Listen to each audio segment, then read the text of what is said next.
Guten Morgen. Por essa vocês não esperavam. Buenos dias. Que alegria estar com vocês, rever amigos queridos e alguns que provavelmente não nos conheçam. Há muito tempo nós não... Bom, por toda a questão da pandemia, mas eu me lembro que a última vez que viemos foi um dia de celebração e festa aqui também para a comunidade, e nós saudamos a igreja e talvez contamos algum testemunho. Vocês oraram por nós, e eu me lembro bem porque era o dia do batismo de um dos netos, ou mais de um neto, da Celeda e do Valdir, e era um dia de muita festa aqui na igreja. E agora, voltando 4 anos depois, a minha voz é a mesma, mas os meus cabelos, né? Tem aqui alguns fios de cabelos brancos a mais do que da última vez. Mas este é o meu nome é Daniel, ainda que por 2 ocasiões, eu quero explicar para vocês, me deram outros nomes, tanto na Espanha como no Senegal, um país que eu estive recentemente, e nos mudamos 3 vezes já em Granada. Os missionários se movem muito, até mesmo da própria cidade. Mudamos por algumas questões, e na época que fomos a esta casa, que vivemos já há 5 anos, eu usava uma barba bastante grande, né? E os vizinhos não sabiam o meu nome, nós éramos novos ali no vecindário, e deram um apelido para mim, e que eu soube 1 ano depois, né? E às vezes a gente faz isso também, não é? A gente não sabe o nome e acaba dando o apelido. Então me deram um apelido de Moisés, por causa da barba. Eu falei: é mesmo? Vocês me chamaram de Moisés? Ele falou: por alguns meses. Eu falei: tá bom. E depois, então, agora há pouco tempo, há 1 mês e meio, eu estive no Senegal, visitando os projetos que a missão tem ali, visitando também os nossos companheiros que vivem ali, e no meu primeiro dia, andando com o meu amigo, meu companheiro que vive neste país, nos encontramos com um senegalês, e ele me perguntou o meu nome. Eu disse: meu nome é Daniel. Mas você não tem um nome senegalês? Eu disse: não tenho. Ele falou: mas você precisa ter um nome senegalês. Então o seu nome senegalês será Musa, que significa Moisés. Então, tanto na Espanha como no Senegal, me deram um apelido de Moisés, e o meu nome é Daniel, mas eu também posso atender se você me chamar de Moisés, não tem problema. Meus irmãos, nós servimos ao Senhor há quase 9 anos. Há quase 9 anos na Espanha, depois de haver vivido aqui, Patrícia e eu, em Curitiba, pastoreando 2 igrejas na cidade. Era diretor para essa organização, para o mundo muçulmano. Enviávamos missionários, levantávamos recursos para a manutenção de projetos e iniciativa de novos projetos, como é o caso da escola que visitei recentemente no Senegal, um projeto lindo, maravilhoso, um pré-escolar, 54 crianças. Logo quero mostrar algumas imagens sobre este tempo que eu estive ali. E os nossos filhos nasceram aqui em Curitiba. Nós chegamos mais jovem do que somos hoje, para que conste.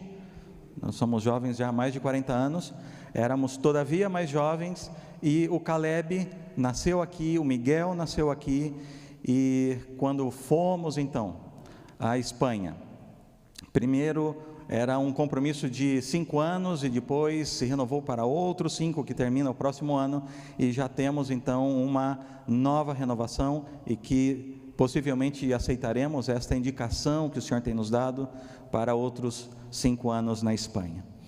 Os nossos filhos chegaram na Espanha, o Caleb teve um pouquinho de dificuldade de adaptação, especialmente pelo idioma, mas o Miguel chegou com 11 meses.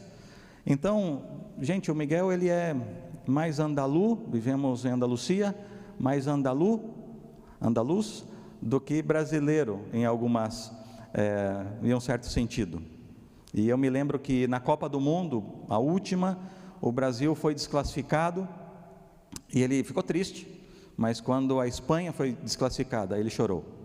Então aí eu vejo, né, onde está o coração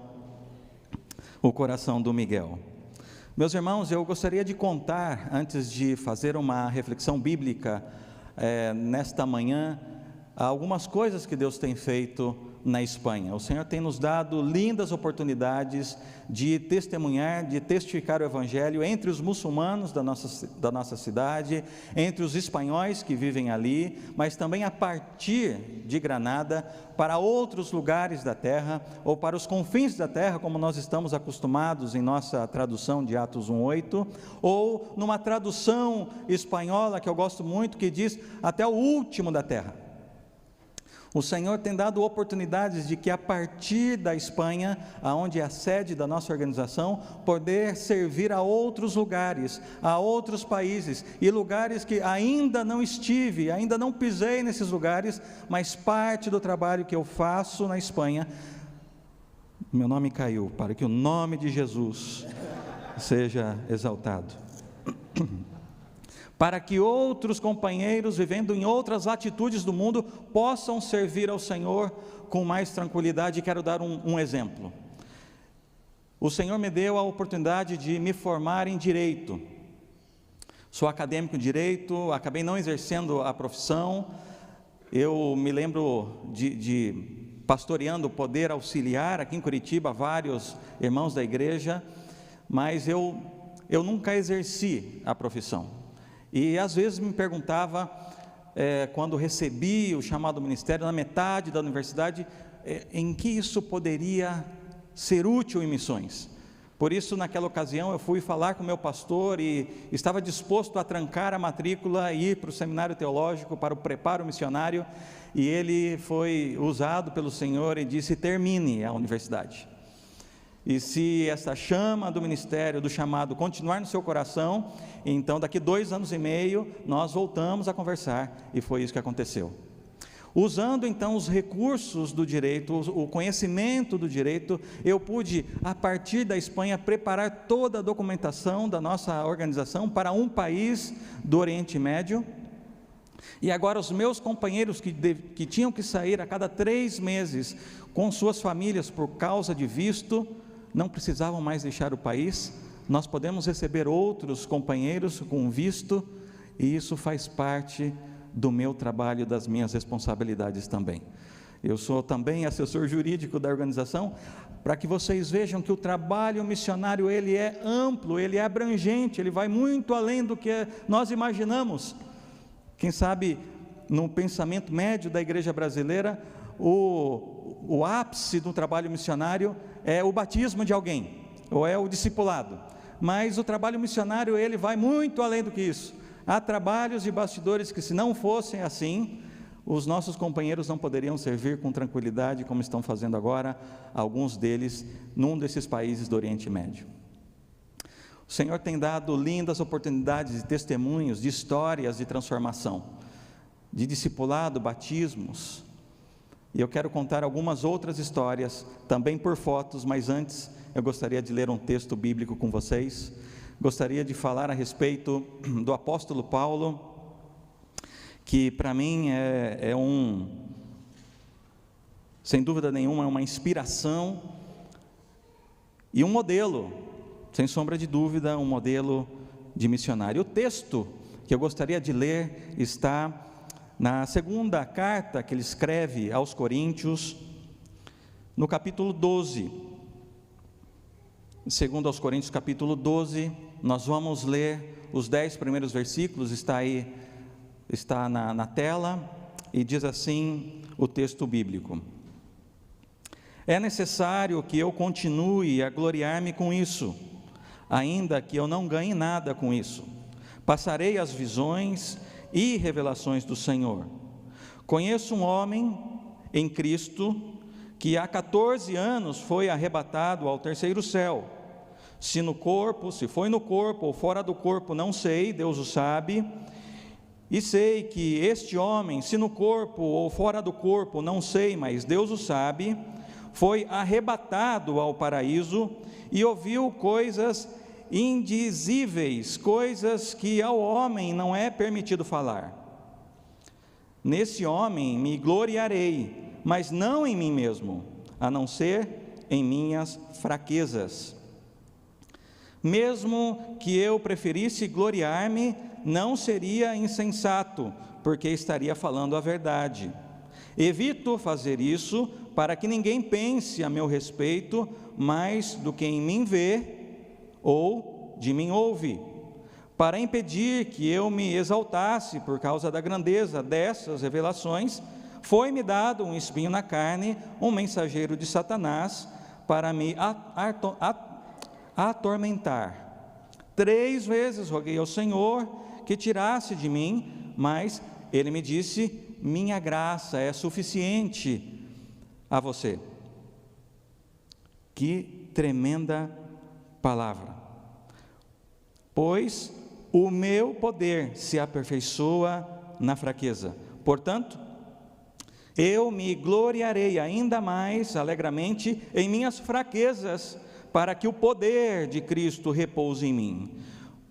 Por isso, por amor de Cristo, regozijo-me nas fraquezas, nos insultos, nas necessidades, nas perseguições, nas angústias, pois quando sou fraco é que sou forte. Oremos. Senhor Jesus, obrigado por este texto bíblico.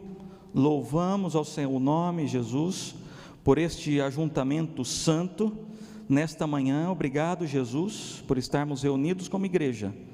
Te louvamos e te bendizemos, porque podemos orar, cantar, bendizer o Seu nome, congregar, estar juntos com os irmãos, sem temor, sem medo da polícia, sem medo de sermos denunciados pelos vizinhos, até mesmo pela nossa própria família. Obrigado, Jesus, porque podemos te louvar e te bendizer. Obrigado, Jesus, porque temos a NVI, temos outras traduções bíblicas em português, e te louvamos por este tamanho privilégio, quando muitos povos ainda não têm sequer João 3,16 em seu próprio idioma. Obrigado, Jesus, pela liberdade que nós temos aqui no Brasil. Oramos, ó Pai, em nome de Cristo. Amém. Amém.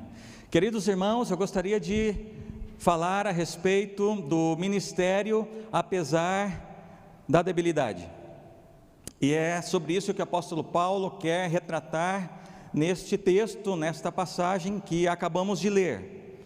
E nos versículos 7 a 10, o apóstolo Paulo, ele nos ensina que nos convém estar em debilidade. E de repente você pode se perguntar: mas será que é isso mesmo? É assim? Tem certeza? Eu tenho escutado por aí que nós devemos ser cabeça e não cauda, que nós devemos ser vitoriosos e esconder as nossas fraquezas, mas existe um grande propósito nesta fala do apóstolo Paulo, porque ele diz que convém que vivamos em debilidade, amostras a nossa vulnerabilidade, para que seja manifestada através de nós o poder de Deus. O poder de Deus. E meus irmãos, como seres humanos, a nossa sociedade, e às vezes isso entra pelas portas da igreja, e até mesmo em algumas de nossas famílias, nós somos levados a esconder as nossas debilidades, não é? Nós somos levados a colocar as nossas debilidades num lugar, num quarto escuro, e mostrar às luzes dos holofotes apenas o nosso lado vitorioso, quando nós temos êxito, quando nós temos algum tipo de sucesso. O que o apóstolo Paulo está contrastando aqui, ele está contrastando o seu próprio ministério neste contexto, levado a cabo em meio a muitas debilidades, com os falsos profetas deste momento aqui, que se apresentavam como super cristãos. Enquanto estes super cristãos, eles se gloriavam em experiências extraordinárias que estavam tendo, e entendiam que esta essas experiências eram marca da aprovação sobre os seus ministérios, o apóstolo Paulo, ele se gloriava em justamente o que eu acabo de dizer, a sua própria debilidade, porque nós não gostamos de que nos vejam débeis, e nós queremos realmente mostrar, especialmente agora, nesses tempos de redes sociais, nós colocamos os nossos melhores ângulos, nós colocamos as nossas melhores fotos, para que nos vejam de uma maneira, e que às vezes nem sempre é assim, e você sabe do que eu estou falando. E é interessante, meus irmãos, que o apóstolo Paulo não se gloriasse desse tipo de experiências que ele tinha com Deus, e ele teve muitas experiências extraordinárias com o Senhor, e ele teve realmente isso, e nós encontramos uma de suas experiências justamente neste texto que nós lemos, do versículos 1 ao versículo de número 4. Paulo havia chegado ao terceiro céu, Deus havia arrebatado a Paulo, e ele diz, honestamente, se no corpo ou fora do corpo, eu não sei, Deus o sabe. Ele não entende exatamente como foi essa experiência, mas ele diz, o Senhor sabe como foi. Eu não sei exatamente como foi essa experiência transcendental, mas Deus o sabe. Eu estive ali, eu estive no paraíso, eu ouvi palavras inefáveis, palavras que não podem ser expressadas. E esta experiência, meus irmãos, observem vocês, o apóstolo Paulo relata aqui, exatamente aqui, 14 anos depois desta experiência. Que coisa interessante, Paulo nunca havia mencionado esta experiência extraordinária em nenhuma de suas cartas, porque ele não se gloriava nisso. E talvez você esteja se perguntando, por que ele faz menção agora? Por que justamente aqui? E a única razão, meus irmãos, para que Paulo revele aqui esta experiência maravilhosa, era para colocar em contexto as dificuldades que Deus lhe havia enviado à sua vida, para que ele não se orgulhasse, ou como diz algumas versões, ensoberbecesse em meio dessas experiências transcendentais e extraordinárias. Se você observa, o versículo de número 7 diz, e para que não me ensoberbecesse com a grandeza das revelações, foi-me dado o espinho na carne, a fim de que não me exalte. Ele menciona essa experiência unicamente para colocar este espinho na carne em contexto. Não era para colocar em ênfase esta experiência transcendental, espiritual e maravilhosa, mas era para colocar o espinho da carne em contexto. E eu fiquei pensando, se fosse eu tendo essa experiência com o Senhor no campo missionário, como eu colocaria essa experiência em minha próxima carta de notícias? Talvez eu colocasse exatamente, desse ênfase nas coisas do paraíso, e dizendo, irmãos, eu vi, eu escutei, eu estive, mas o apóstolo Paulo era missionário de outra estirpe. O apóstolo Paulo, ele era missionário raiz, não era missionário Nutella. Missionário Nutella sou eu. Talvez aí os que navegam pelas redes sociais sabem do que eu estou falando. O apóstolo Paulo era de outra estirpe, ele não se preocupava com esse tipo de coisa, porque esta experiência tão incomum, tão extraordinária, não era o que validava o ministério do apóstolo Paulo. O que validava o ministério de Paulo era a sua determinação em servir a Cristo Jesus e ao seu povo, apesar de suas debilidades. Patrícia e eu aprendemos muito com os relatos do apóstolo Paulo, aprendemos muito com suas cartas, aprendemos muito com a sua história, assim como nós aprendemos também com biografias missionárias.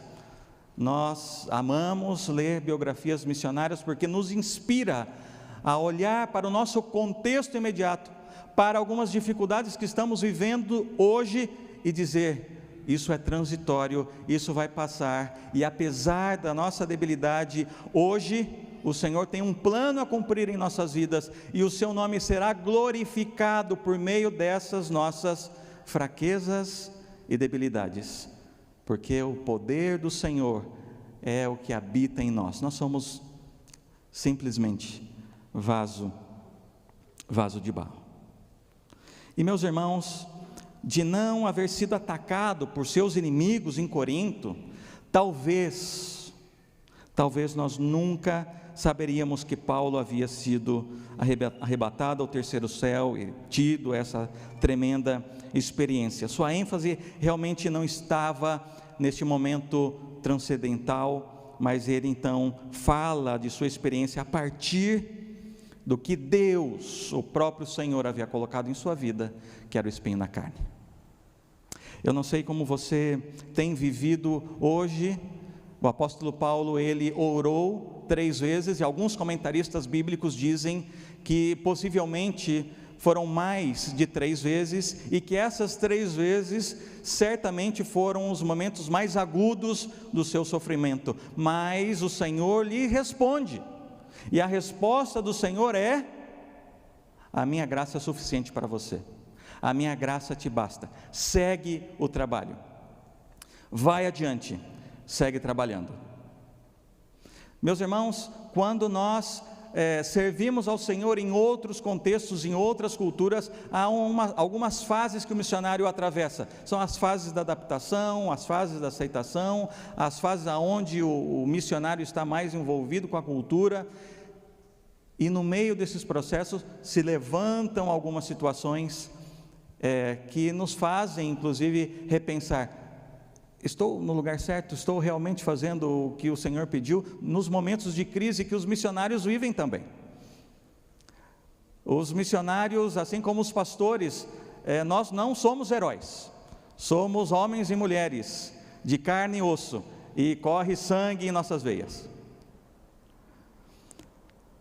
As debilidades e as aflições, meus irmãos, vêm às nossas vidas, e elas são orquestradas por Deus para a sua glória e para o nosso bem.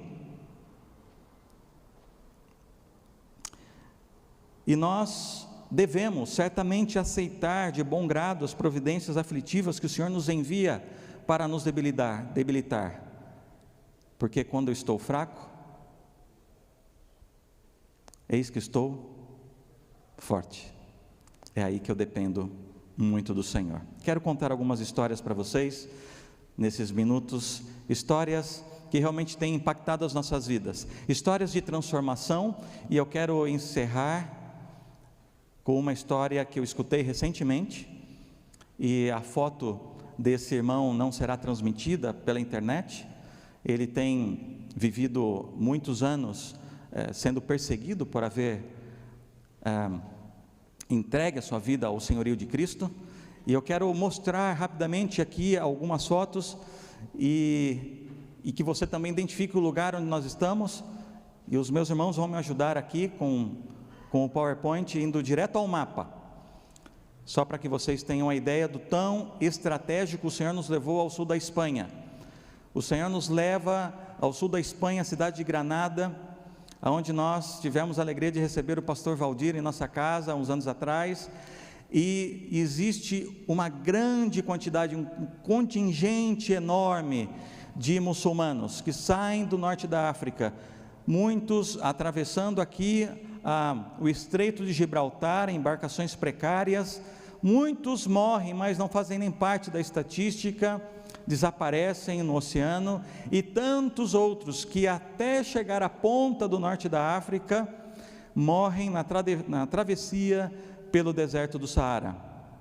Eles chegam na Europa, geralmente pela Espanha ou pela Itália, e o desejo desses imigrantes e refugiados muitas vezes é alcançar o norte da Espanha, onde há mais empregos, mas geralmente eles não saem do sul ali da Espanha onde nós vivemos.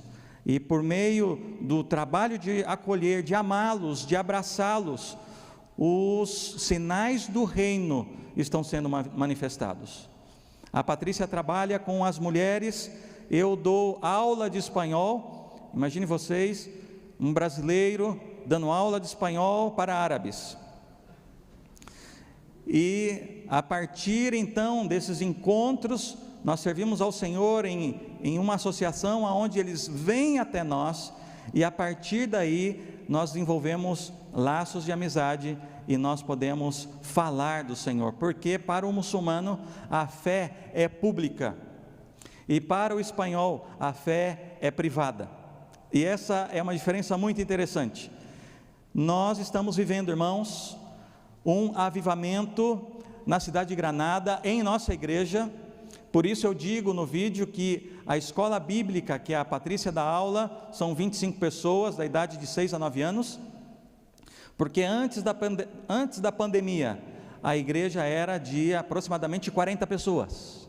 Só a classe da Patrícia tem 25 crianças. Hoje nos reunimos a cada domingo, uma média de 120 pessoas. Para nós, isto são ventos de um avivamento. Batizamos no ano passado 4 pessoas, e para um contexto espanhol, isto é uma multidão de gente. Eu me lembro que pregando num verão, a igreja se esvazia um pouco, muita gente viaja, e um dos homens da igreja, que tem uma vida, uma história de muita luta, muito sofrimento, ele chega depois de 3 meses sem aparecer na igreja, e eu prego sobre a parábola do filho pródigo. Quando termina o culto, ele vem me buscar e disse: Dani, o Senhor me trouxe, essa pregação não era para ninguém aqui, o Senhor me trouxe, porque Ele falou ao meu coração, e eu preciso de ajuda, eu preciso que alguém caminhe comigo, eu preciso ser fortalecido na minha fé. E eu disse a ele: José Antônio, isso tem um nome, isso se chama discipulado, você está disposto? 1 vez por semana, 1h30, ele disse: sim, estou disposto. E ele então aparece no vídeo, um dos 4 que foram batizados o ano passado. Deus tem feito coisas maravilhosas, o Senhor tem feito histórias através das nossas vidas, e o reino do Senhor se acerca também aos nossos amigos muçulmanos. Eu tenho um aluno, e ele estava passando grandes dificuldades, compartilhando o apartamento com uma pessoa do seu país, e esta pessoa estava abusando,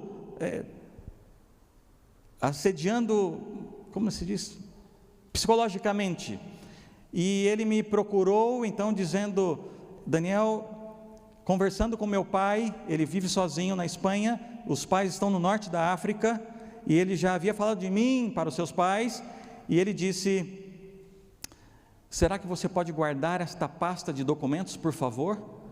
Aqui estão os documentos que têm a ver com a minha permanência no país. Eu tenho medo que essa pessoa faça alguma maldade e desapareça com esses documentos. Será que você pode guardar este documento para mim? E meus irmãos, nessa cultura, ele estava confiando algo que era sumamente importante para a sua vida e para o seu futuro, e ele estava entregando para mim o seu amigo cristão. E naquela mesma conversa ele me disse: sabe por quê, Daniel? Porque eu tenho você como se fosse o meu irmão mais velho. O reino do Senhor está se acercando a essas pessoas. Muitos dos imigrantes, muitos muçulmanos que não tiveram a oportunidade de ter um amigo cristão, estão conhecendo pessoas verdadeiramente comprometidas com Jesus, e ele diz uma e outra vez: eu não sei porque você me ama, eu não sei porque você se interessa por mim, mas eu estou muito agradecido pela sua amizade. Eu não tenho nada a oferecer a você, mas obrigado por vocês me amarem. O reino do Senhor se acerca aos corações dessas pessoas. Nós moramos num país, meus irmãos, como disse a Patrícia, que há poucas igrejas têm um local próprio, a maioria são alugadas. Nós temos um crescente número de ateísmo na Espanha, nós temos muitos feriados religiosos, mas pouca fé nos corações espanhóis. Precisamos orar pela Espanha, um campo necessitado de trabalhadores. Podemos passar? Essa é a média, para que vocês vejam a foto de uma igreja, a média de uma igreja espanhola, o tamanho de uma igreja espanhola é como esta foto. Há 4.142 igrejas ou locais de adoração, de culto na Espanha. Às vezes eu fico pensando que talvez Curitiba e região metropolitana tenha mais do que 4.142 igrejas. Então a pergunta que devemos fazer essa manhã é: a partir de nossa Jerusalém e até onde há necessidade, aonde iremos investir o nosso tempo em oração, o envio de missionários, o envio de recursos? Há muito o que se fazer, há muito o que se fazer ainda. Há 5 seminários em todo o país. Devemos orar por formação de pastores nacionais. E eu quero mostrar a foto de um companheiro da nossa igreja, que ele acaba de se formar. Ele está de gorro, no primeiro plano, de moletom preto. É um jovem pastor, esteve 2 anos em nossa igreja. Ele é canário, ele é da Ilhas Canárias, e esteve 2 anos fazendo o que seria a licenciatura, ou o tempo das práticas pastorais. E ele então foi desafiado e aceitou pastorear uma igreja na Catalunha. Em setembro, ele já se mudou, em setembro começa a pastorear esta igreja de 12 pessoas. As igrejas não podem pagar um pastor, gente. Os pastores espanhóis precisam ter um trabalho. A igreja não tem autossuficiência para comprar um local, não tem autossuficiência para pagar o salário de um pastor. As necessidades são enormes. Esta é a equipe então da igreja que nós servimos lá em Granada, a Igreja Reconciliación, a igreja espanhola. Quando eu falo ou nos perguntam a respeito da nossa fé, e eu digo que nós somos evangélicos ou que nós somos protestantes, o espanhol tem uma interrogação enorme na cabeça e diz: mas vocês são evangelistas? Vocês são testemunhas de Jeová? O que vocês são? E uma outra ocasião eu comecei a evangelizar a pessoa, tendo que explicar e fazer entender as bases da minha fé, e algumas vezes fiz pelo caminho da história. Eu vou contar uma coisa para vocês que eu acho que vocês vão ficar orgulhosos. Eu disse: você se lembra de estudar na escola a respeito de Martinho Lutero e a Reforma Protestante? E aí começam as conversas, e algumas conversas de evangelização começaram assim, contando a história da Reforma. Eu queria falar a respeito de algumas oportunidades que o Senhor tem nos dado. Na próxima foto, há algumas viagens que nós podemos empreender, e nós estivemos recentemente no norte da África. Há um projeto muito bonito da PMI, de perfuração de poços artesianos, de levar irrigação aos lugares mais distantes dos poços de água para a plantação, construção de banheiros nas escolas públicas da zona rural, e nós chamamos este projeto de Água da Vida. Ensinamos as crianças a escovarem os dentes, a lavarem as mãos antes das refeições, antes e depois de ir ao banheiro. Isso tem melhorado a qualidade de vida deles. E água é vida, gente. É um projeto maravilhoso. Nós estivemos com os líderes desta região, e o desafio é levar deste poço que vocês estão vendo água 2 quilômetros acima, montanha acima, para que eles possam então ter água mais facilmente. Às vezes a gente não se dá conta, né? A gente abre a torneira de nossa casa e a gente não precisa fazer nenhum esforço. As crianças saem no final do dia em seus burricos para ir ao poço e encher os seus galões de água. Grandes oportunidades tem nos dado esse projeto, aberto portas para falar do amor de Deus. É uma maravilha de projeto. Quero falar a respeito, portanto, desta última viagem que foi justamente o Senegal. Nós temos aí algumas fotos. Esta é uma foto com os chefes da aldeia. Esse senhor que está aí à minha direita, ele é foi o chefe da aldeia na construção do que hoje é a escola. A escola vai completar 10 anos. E quando eu era diretor da missão para o Brasil, nós mobilizamos a igreja brasileira. Pode ser que esta igreja tenha participado da construção do que hoje é uma escola, seria uma clínica médica. E este senhor então foi falando o nome dos missionários que passaram por ali, um a um, agradecendo. Senegal é um país livre, laico, é livre para a pregação do evangelho, ainda que 98% da população confessa o Islã. E eu fiquei pensando que este homem foi nomeando os meus companheiros que passaram ao longo da última década ali, mas eu fiquei pensando também como a história do cristianismo, ela é construída por pessoas anônimas. Isso é muito interessante. Eu não me lembro quem ajudou financeiramente, foi dinheiro brasileiro, foram reais, e construímos essa escola. Eu tive a oportunidade, meus irmãos, de estar no Senegal há talvez 12 ou 14 anos atrás. Eu tinha as datas reservadas, eu tinha o dinheiro da minha passagem, e conversando com o líder da América Latina, ele nem pediu, ele só expressou o desejo, dizendo: puxa, eu gostaria de ir à inauguração da clínica. Nesta mesma noite eu tinha uma viagem, e eu não durmo no ônibus, era uma noite inteira de estrada, e eu ia orando, ia pensando, e quando eu estava orando pelo Carlos, esse meu amigo que fez esse comentário, o Senhor falou ao meu coração, e disse: esse dinheiro não é para você, esse dinheiro é para o Carlos. No outro dia de manhã, não existia ainda o WhatsApp, eu mando um e-mail para ele e digo: Carlos, pode comprar a sua passagem, há recursos para que você vá na inauguração do que seria a clínica. E eu continuei trabalhando pelo Senegal, e 17 anos depois eu pude então pisar neste lugar. O Senhor tem feito coisas extraordinárias ali. As pessoas que estão ali são impactadas pelos projetos, tanto de saúde que existe em Dakar, como este projeto que existe nas aldeias, numa aldeia remota ali no Senegal.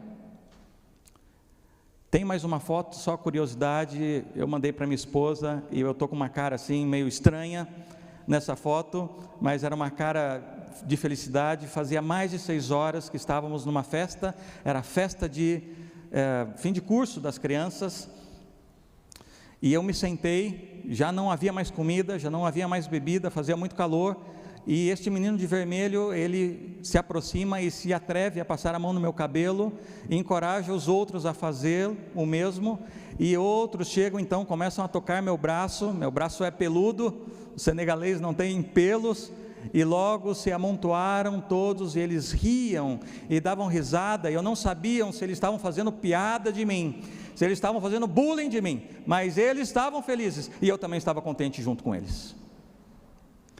Pude falar aos pais daquelas crianças que estavam naquela festa, pude falar da importância da educação, pude falar do Senhor Jesus que estava interessado na vida deles, e foi uma alegria. Eu falava em espanhol, o espanhol era traduzido para o francês, do francês era traduzido para o wolof, e então o wolof eles entendiam o meu recado. O Senhor tem feito maravilhas em todos os lugares do mundo, e por meio da vida das pessoas que se dispõem a servi-los com total integridade e disposição. Passa para a última foto, meu irmão, por favor. Eu gostaria de falar a respeito deste irmão, e a minha voz está saindo pela internet, então eu vou tentar não falar o nome dele, ainda que sempre a gente se equivoca e no meio da empolgação a gente solta o nome. M. Ele é de um país do norte da África, um dos países mais pobres do norte da África. Ele ficou muito doente, e ele foi tratado na clínica que nós temos neste país do norte da África, e essa história eu já sabia, mas quando eu chego na casa dele, e ele é o segundo país que ele está agora, ele já foi a um segundo país, que teve que fugir, e estava num terceiro país agora. E quando nós chegamos ali na casa dele, é como se fosse uma kitnet, e me chamou a atenção duas coisas. Primeiro, a organização. Não tinha nenhum móveis, mas tudo estava organizado. Havia 2 colchões, havia uma estante pequena, as suas roupas estavam penduradas nos pregos, e vocês que estão aqui podem ver. E ele está escutando alguma programação de rádio, eu pensei. O meu colega diz, ele está escutando no idioma dele o Evangelho de Jesus.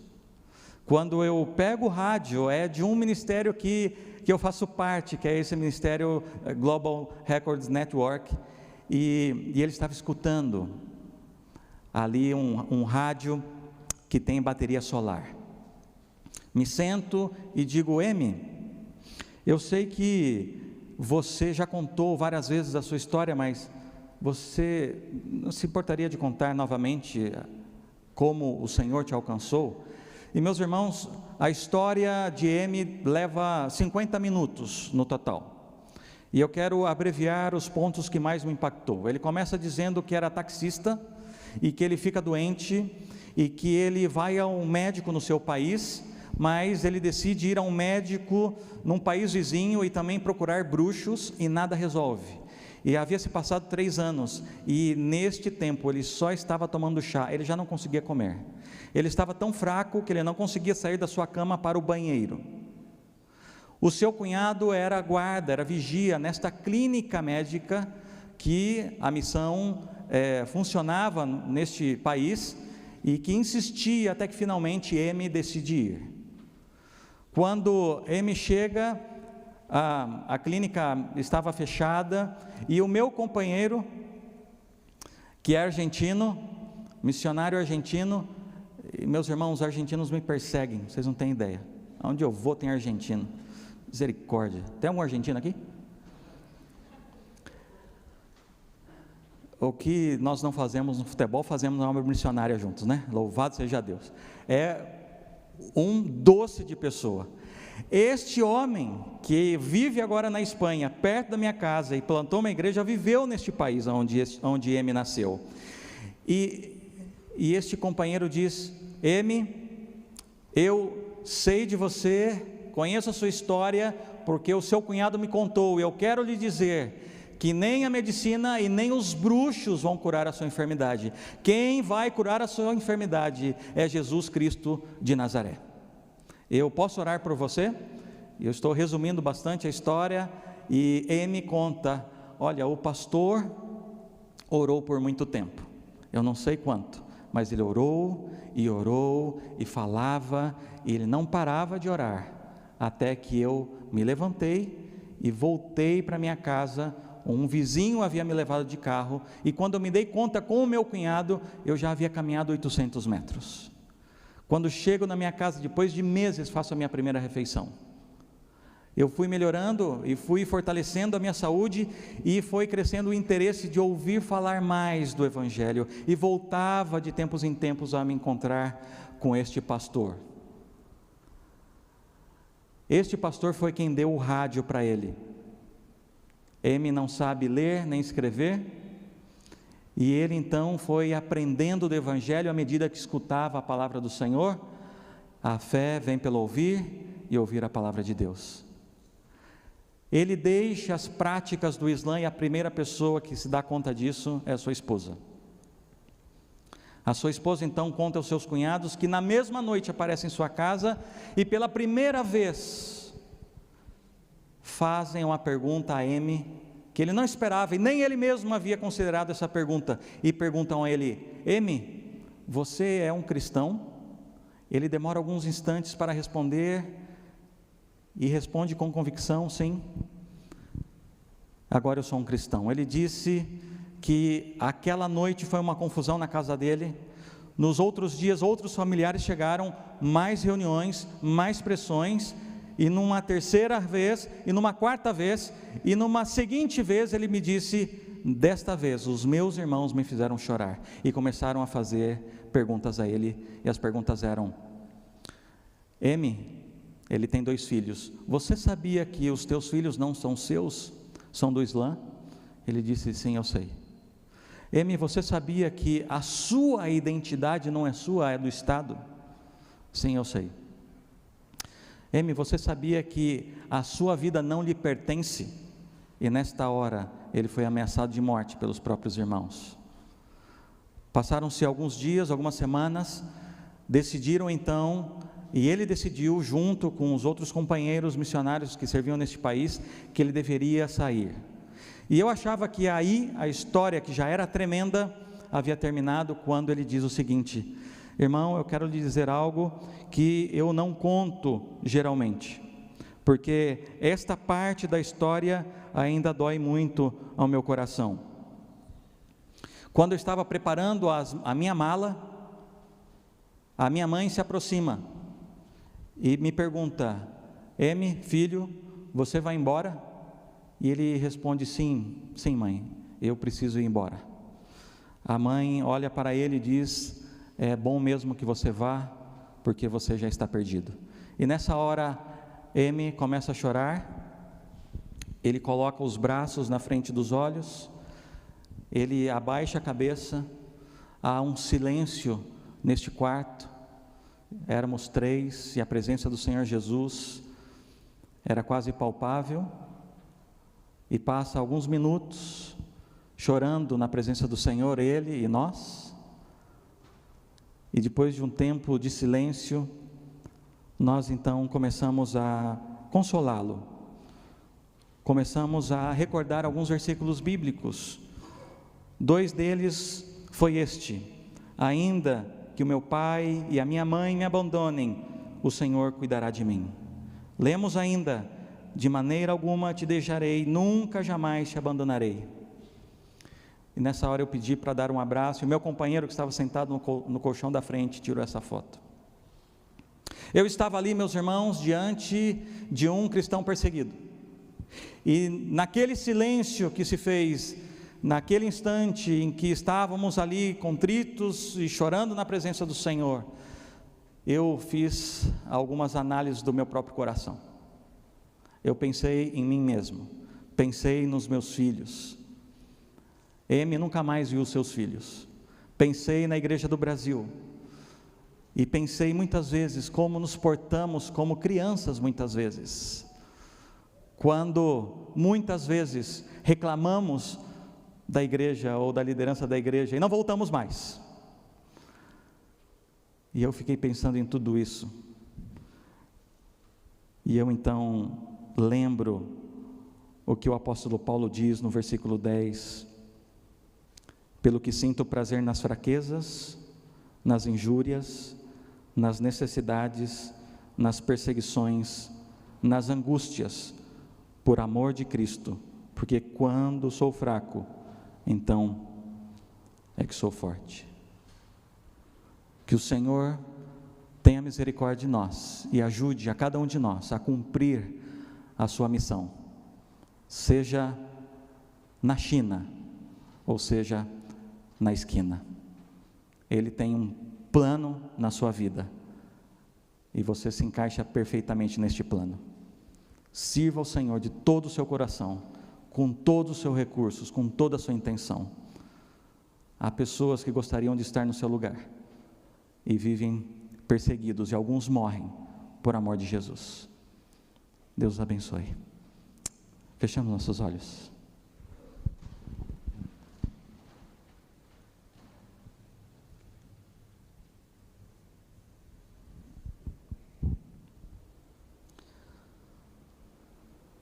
Senhor, nós somos desafiados nesta manhã a ir mais além do que estamos fazendo. Ajuda-nos, Senhor, mesmo em meio a nossas debilidades, às nossas vulnerabilidades, às nossas fraquezas. Siga, Senhor, usando as nossas vidas para a glória do Seu nome. E, Senhor, se porventura tem alguém aqui sofrendo, nós sabemos também que o sofrimento, ele tem um santo propósito, e ele também não é eterno, mas ainda assim, em meio de sofrimento ou perseguições, O Senhor nos convida nesta manhã a seguir servindo ao Teu nome, a seguir adiante. Portanto, Senhor, fortalece a cada um dos Teus filhos nesta manhã. Oramos no nome bendito de Jesus. Amém.